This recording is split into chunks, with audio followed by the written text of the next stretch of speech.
I sent my parents a wedding invitation, but instead, they received legal papers demanding a lifetime debt repayment.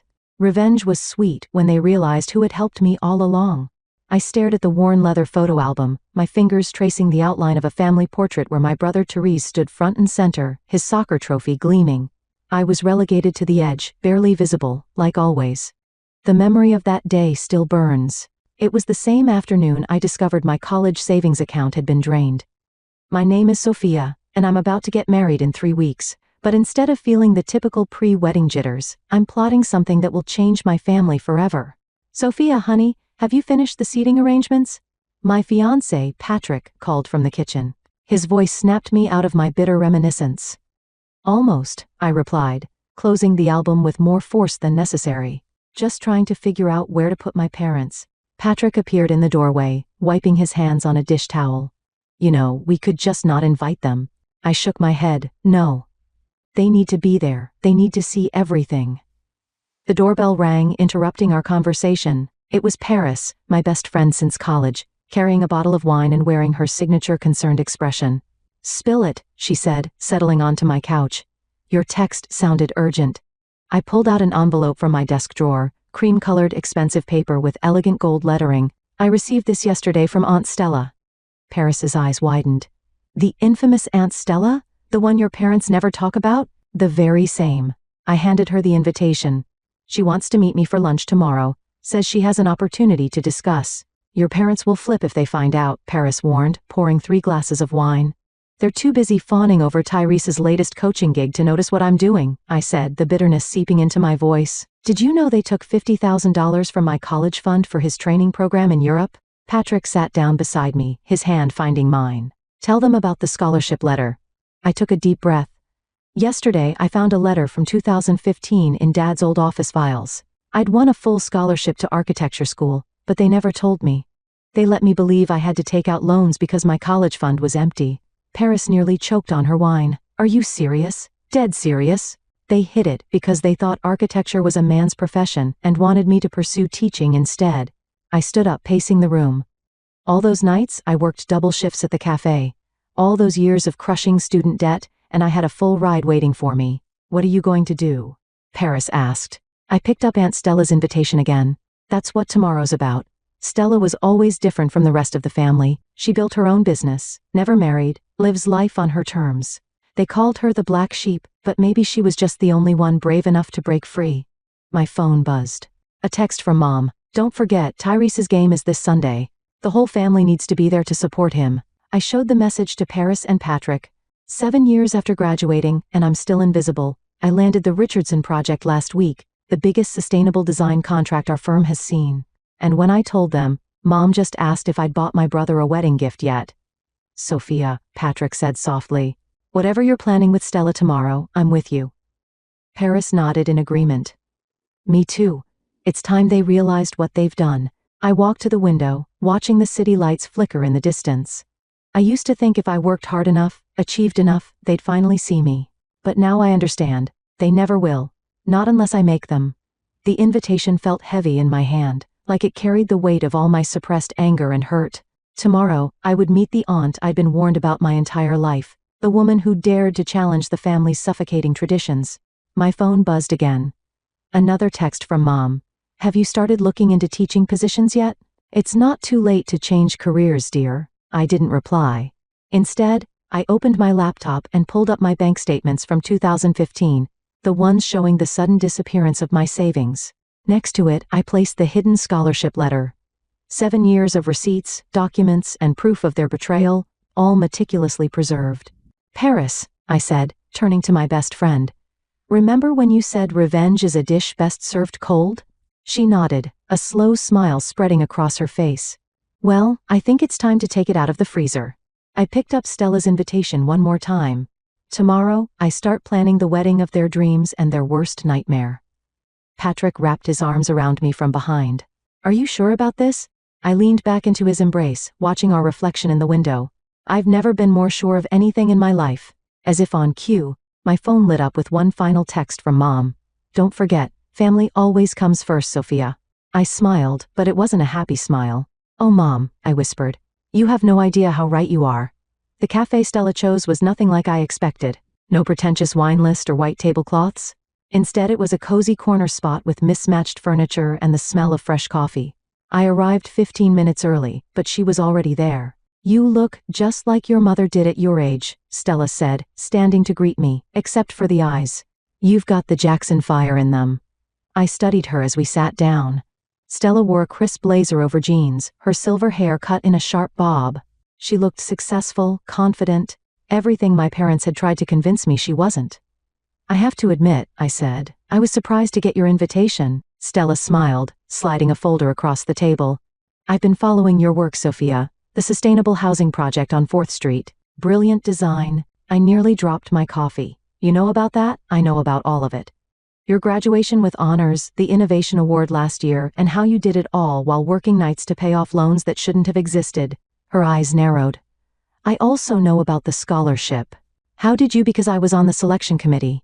Stella leaned forward. "I voted for your application, but when the acceptance letter came back unopened, I knew Lucy and Carl had interfered." The waitress arrived with our food, giving me a moment to process this revelation. My hands shook as I opened the folder. Inside were newspaper clippings, project photos, and reviews of my work. She'd been tracking my career from the beginning. "Why now?" I asked. "Why reach out after all these years?" "Because I'm about to retire, and I need someone to take over my firm." Stella took a sip of her coffee. "Someone with vision, talent, and a score to settle." I nearly choked on my sandwich. "Your firm? You mean Jackson Sustainable Architecture?" "The very same.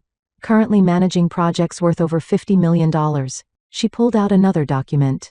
"I'm offering you a partnership. Immediate 50% stake with full ownership transfer in 5 years. My mind raced.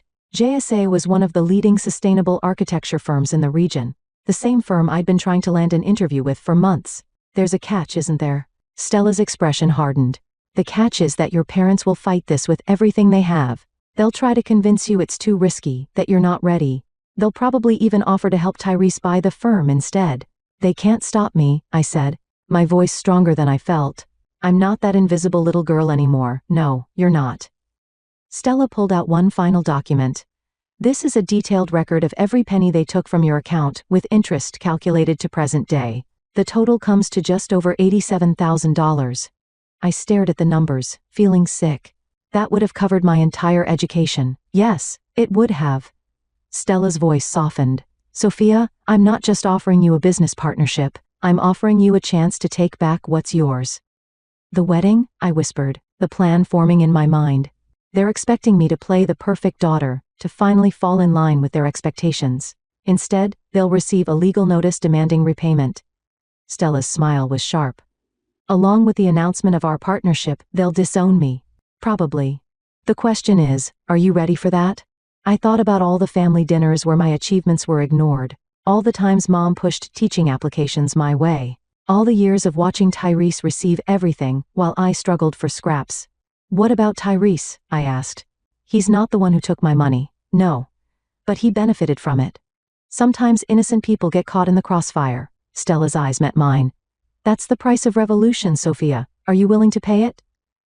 I pulled out my phone, showing her the latest text from Mom. "Found some great elementary teaching positions. Sending links now." "Architecture is so unstable, dear. When do we start?" I asked. Stella handed me a pen. "Right now. But remember, once you sign these papers, there's no going back. Your parents will never forgive this betrayal." "Betrayal?" I laughed, but there was no humor in it. Like hiding my scholarship, like stealing my savings, like crushing my dreams every chance they got. I signed the partnership agreement with steady hands. "Welcome to JSA," Stella said, gathering the papers. "Now about your wedding, I assume you'll want to make it memorable?" "Oh, it will be." I pulled out my wedding planner. "They're expecting the perfect daughter to have the perfect traditional wedding. Instead, they'll get served legal papers between the cake cutting and the first dance. You understand this will burn every bridge?" I thought about the photo album at home, about all those pictures where I was pushed to the edge, barely visible. "Some bridges," I said, "deserved a burn."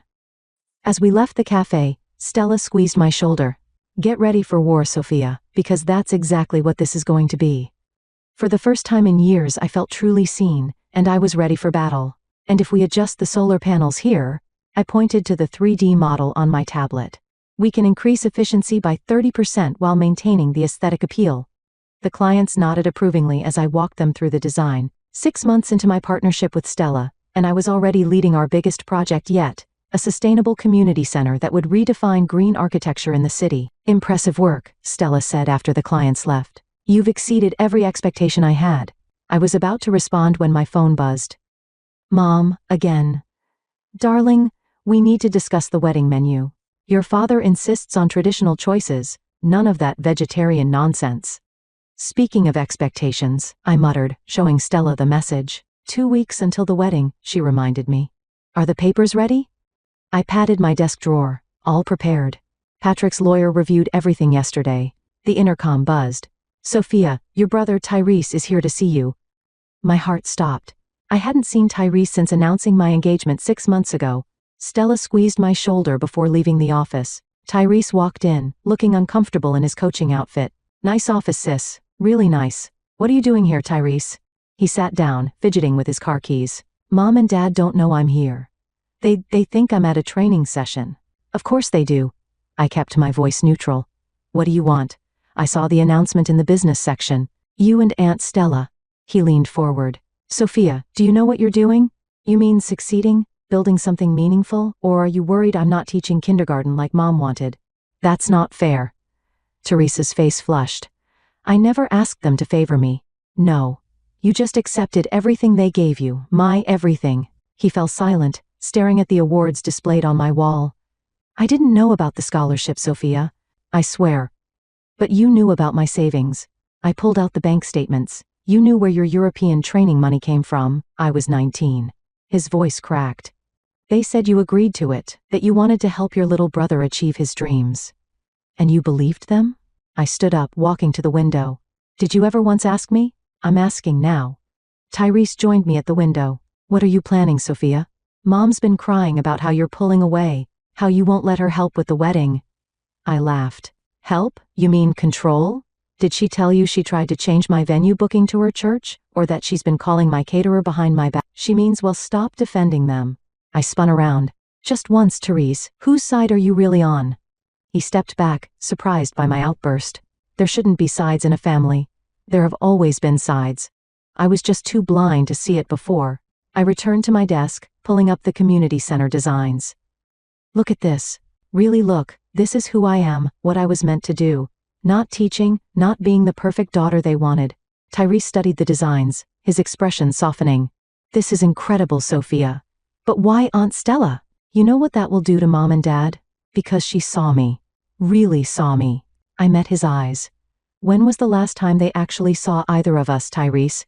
Not as extensions of their expectations, but as people. He sank into the chair, suddenly looking tired. The coaching job, it's not what I wanted, never was. But they'd invested so much. Their money, my money. I softened my tone. It's not too late to change paths, you know, maybe. He stood up, heading for the door. Just whatever you're planning for the wedding, be careful. They're already suspicious about your success here. Tyrese? I called, as he reached the door. When it happens, remember this conversation. He paused. When what happens, you'll see. I turned back to my work. Give Mom my love, tell her the menu stays as planned. After he left, Stella returned. Everything okay? I pulled out the legal documents from my drawer. He suspects something, but he won't warn them. How can you be sure? Because for the first time I saw my brother instead of their golden child. I added the final signature to the papers. He's as trapped as I was. My phone buzzed again. A text from Patrick. Wedding planner called. Your mom tried to change the flowers to traditional roses. I smiled, typing back. Tell her the sustainable wildflower arrangements stay. 2 weeks until showtime. Stella picked up the legal documents, checking the signatures. You know, there's still time to back out. We could find another way. I looked around my office. My designs on the walls, my awards on display, my name on the door. Everything I'd achieved despite them, not because of them. No, I said firmly. They chose their path 15 years ago when they stole my future. Now I'm choosing mine. The sun was setting over the city, casting long shadows across my office. In 2 weeks I would walk down the aisle, but not as the daughter they expected. I would walk as myself, finally unapologetically myself, and they would never see it coming. They're here, Paris whispered, nudging me as my parents walked into the restaurant.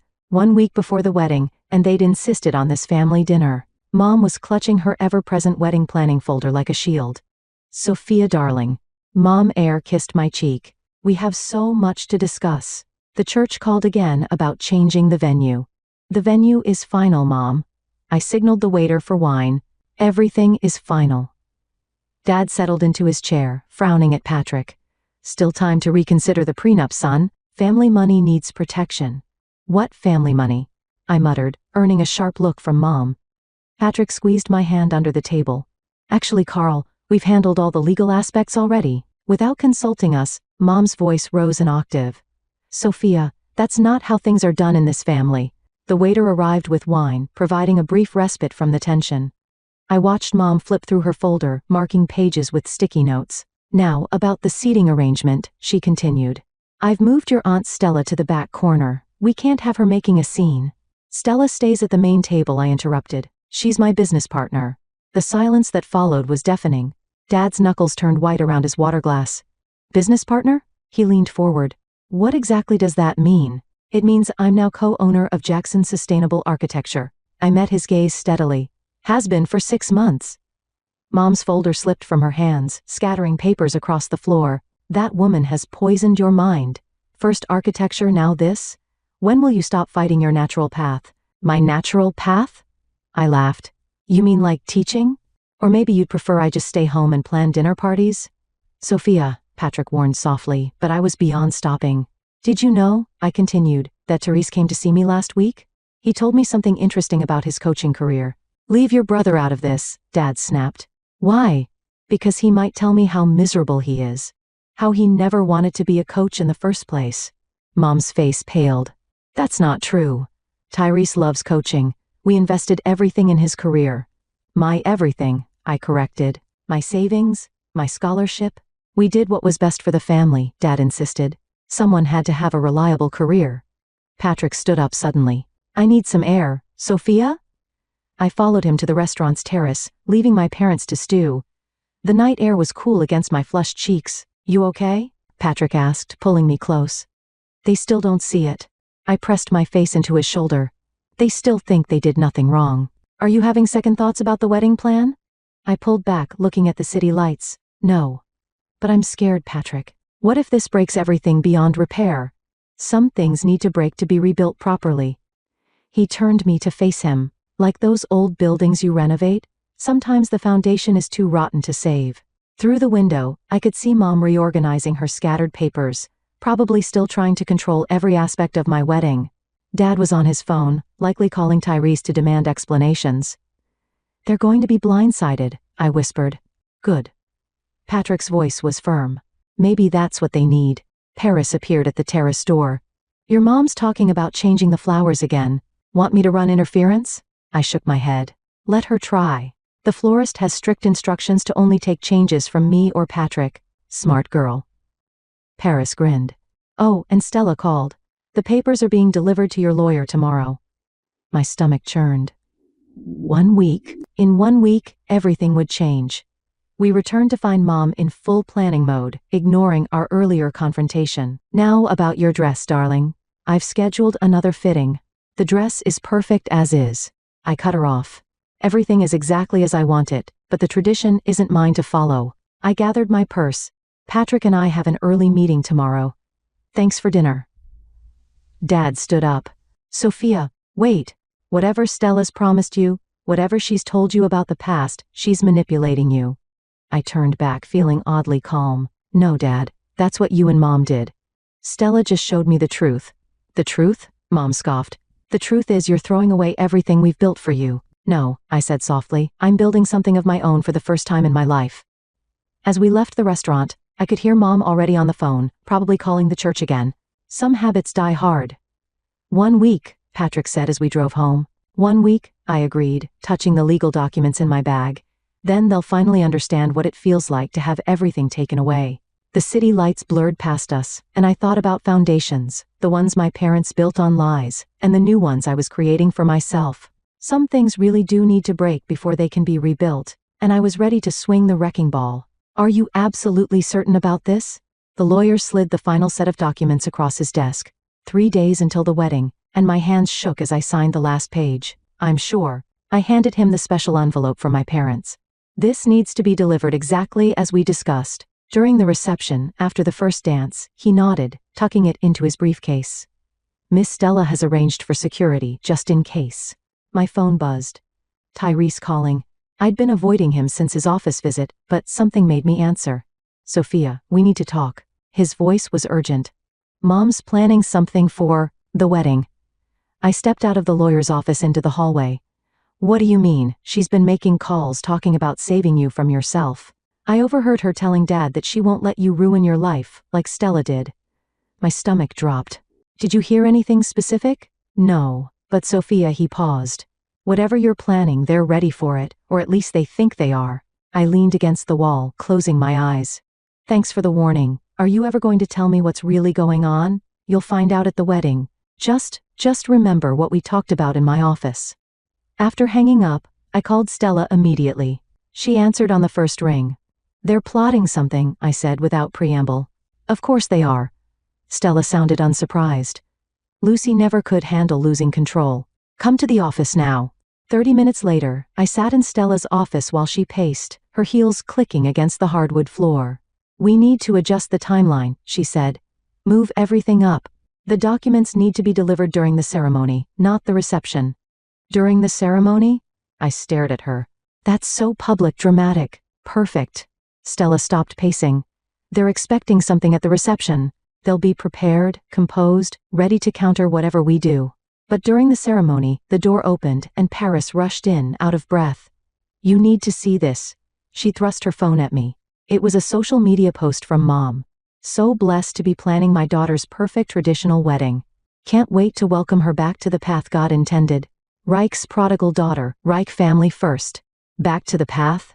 I scrolled through the comments. She's making it sound like I'm some lost soul being saved. Classic Lucy, Stella muttered. She's setting the narrative.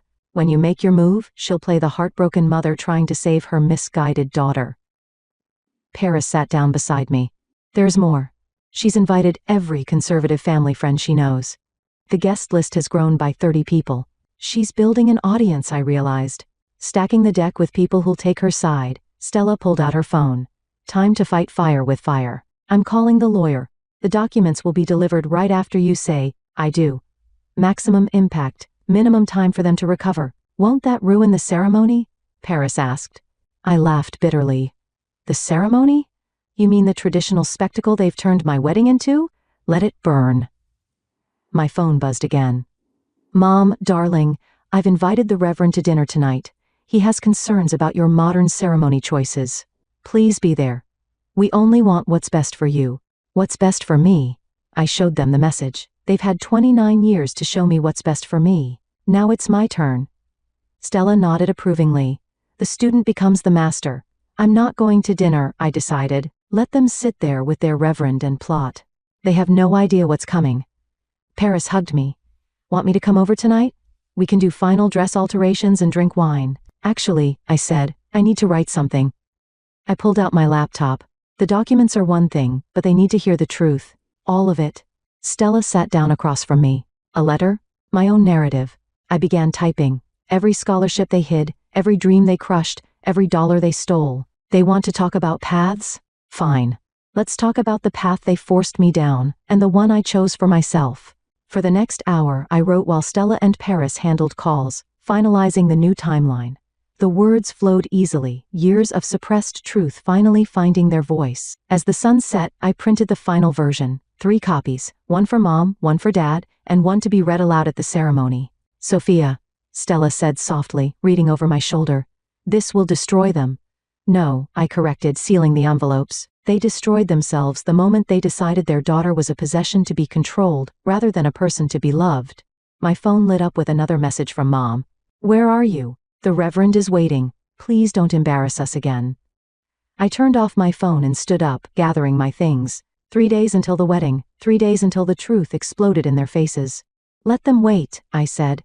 They've made me wait my entire life. You look stunning, Paris whispered, adjusting my veil. The sustainable silk draped perfectly over my modern dress, nothing like the traditional gown Mom had tried to force on me. Through the chapel door, I could hear the guests arriving. Mom's voice carried above the others, playing her role as the proud mother of the bride. Places, everyone. The wedding coordinator clapped her hands. 5 minutes. Stella appeared, resplendent in her maid of honor dress. The lawyer's in position. Your parents have no idea he's here. My hands trembled as I smoothed my dress. Did you see their faces when you walked in as my maid of honor? Lucy nearly fainted. Stella smirked. Carl's still trying to convince people I crashed the wedding. Paris peeked through the door. Full house. Your mom really did invite every conservative family friend in the state. Perfect. I took a deep breath. The bigger the audience, the better. The music started. Not the traditional wedding march Mom wanted, but a modern string quartet arrangement I'd chosen. Dad appeared at the door, his face tight with barely concealed disapproval. Last chance, he muttered as he took my arm. We can still stop this nonsense. You're right, Dad. I patted his hand. The nonsense stops today. The doors opened. I saw Patrick waiting at the altar, his smile genuine and warm. Mom sat in the front row, beaming artificially, her wedding planning folder clutched in her lap even now. Tyrese was beside her, looking uncomfortable in his suit. As we walked down the aisle, I caught snippets of whispered conversations. Such a traditional ceremony after all. Lucy must be so relieved. Finally giving up that architecture nonsense, Dad handed me off to Patrick with a stiff nod. The minister began his speech, but I barely heard him. I was watching the lawyer slip quietly into position near the front pew. If anyone has any reason why these two should not be joined in matrimony, Mom shifted in her seat, and I saw her hand twitch toward her folder. This was the moment she'd planned for, her last chance to save me.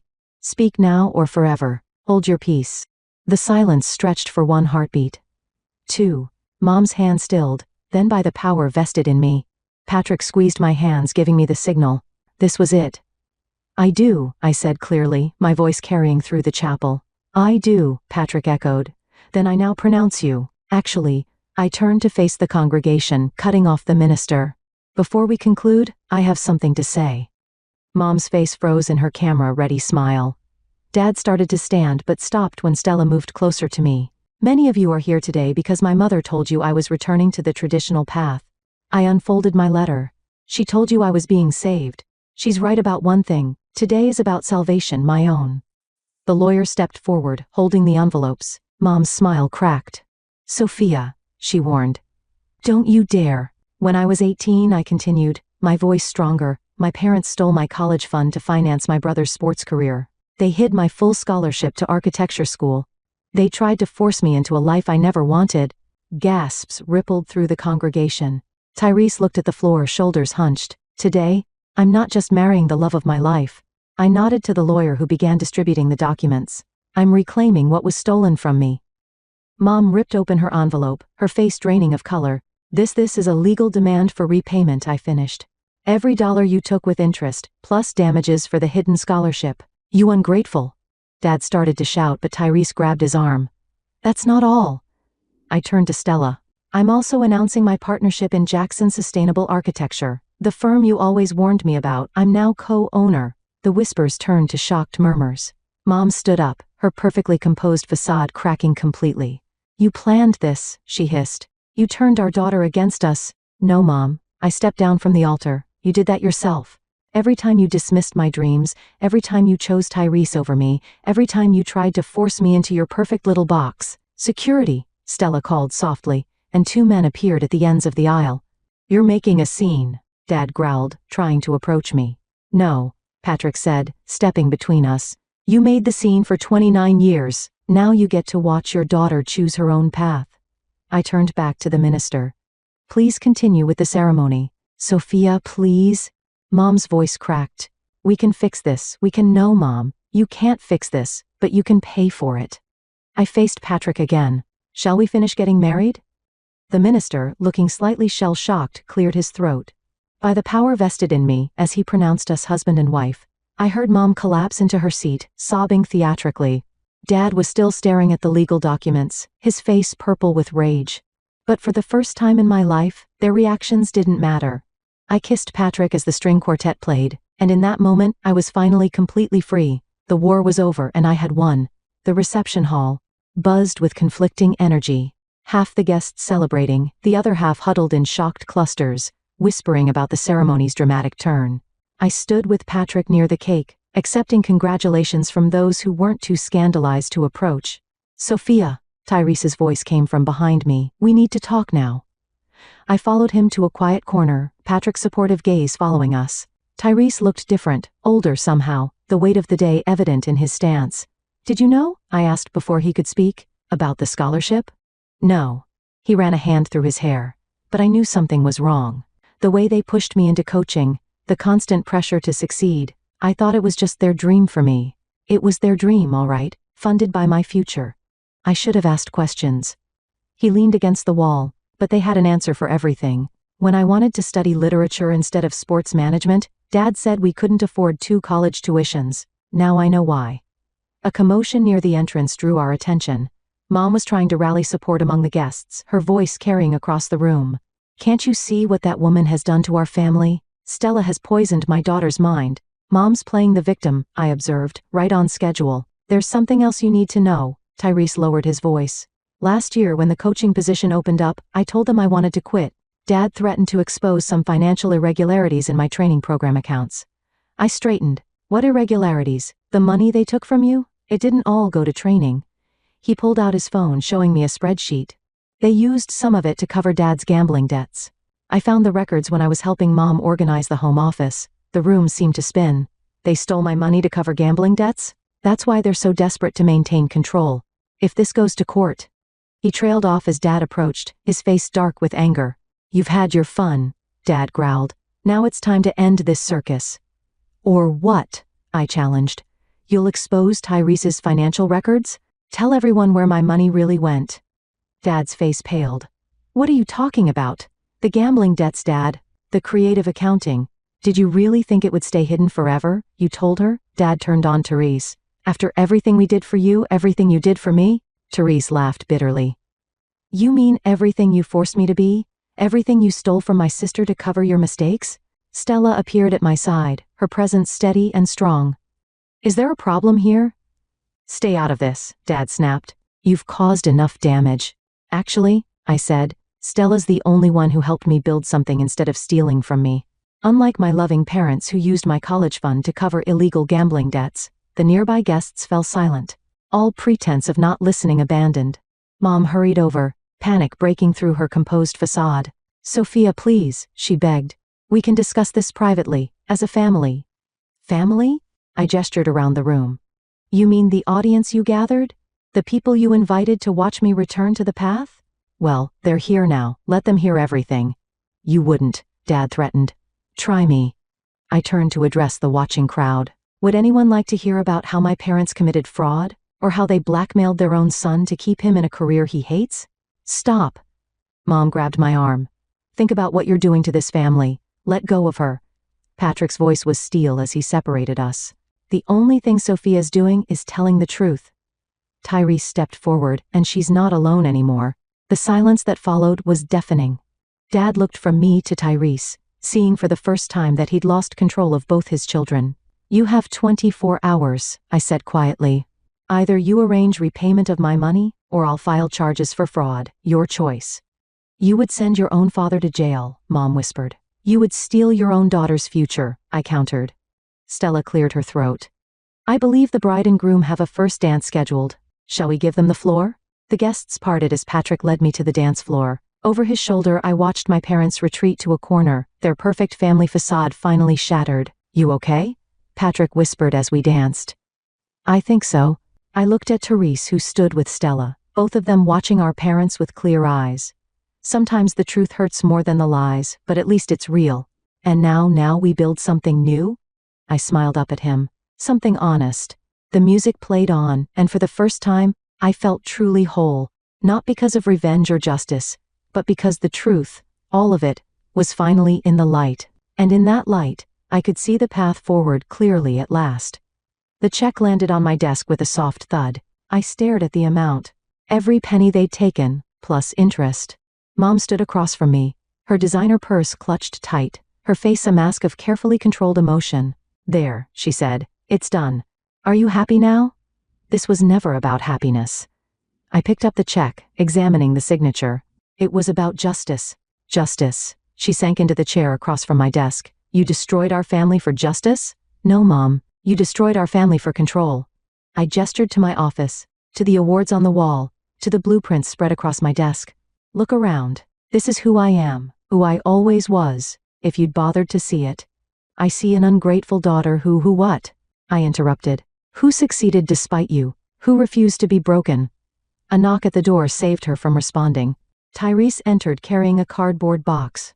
Found these in Dad's study, he said, placing the box on my desk. All your old architecture competition certificates, the ones they said got lost in the move. Mom's face crumpled. Tyrese, not you too. Yes, me too. He sat down beside her. I quit coaching yesterday, enrolled in a literature program, but your father can't blackmail me anymore. Therese smiled. Sophia made sure of that. I pulled out the certificates one by one. Elementary school design competitions, high school awards, the scholarship letter, physical proof of the path they'd tried to erase. We did what we thought was best, Mom whispered. No, I met her eyes. You did what was easiest. Forcing us into your mold was easier than accepting who we really were. And now she looked around my office again, but this time, I saw something different in her expression. Not anger or disappointment, but confusion, maybe even a hint of recognition.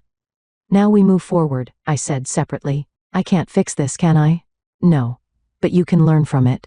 I handed her one of my old certificates, a sustainable design award from 8th grade. Start by really looking at who your children are, not who you wanted us to be. The door opened again. Stella entered, followed by Patrick. The Thompson contract is ready, Stella announced, then paused, seeing Mom. Oh, I can come back. No, stay. I stood up. Mom was just leaving. Mom rose slowly, clutching the certificate I'd given her. Your father won't accept this, any of it. I know. I walked her to the door. But for the first time in my life, that doesn't matter. After she left, Tyrese pulled out his course catalog. Think it's too late to become a writer?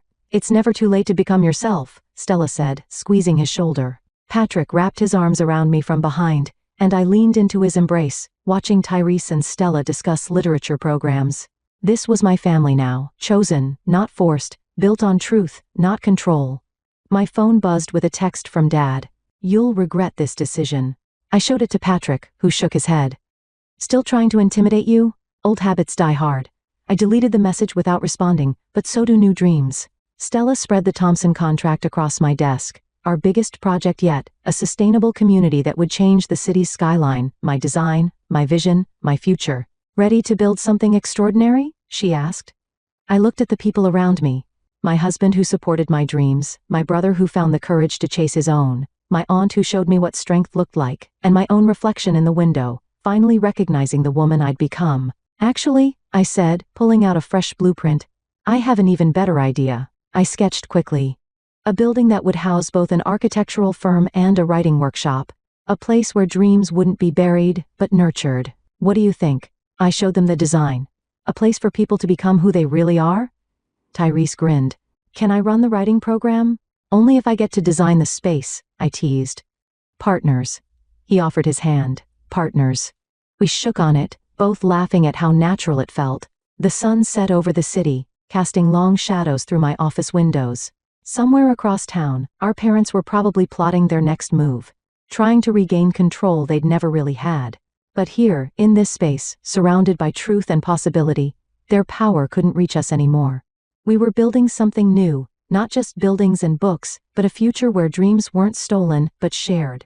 To new beginnings, Patrick raised his coffee cup. No, I corrected, raising mine to meet his. To being who we always were?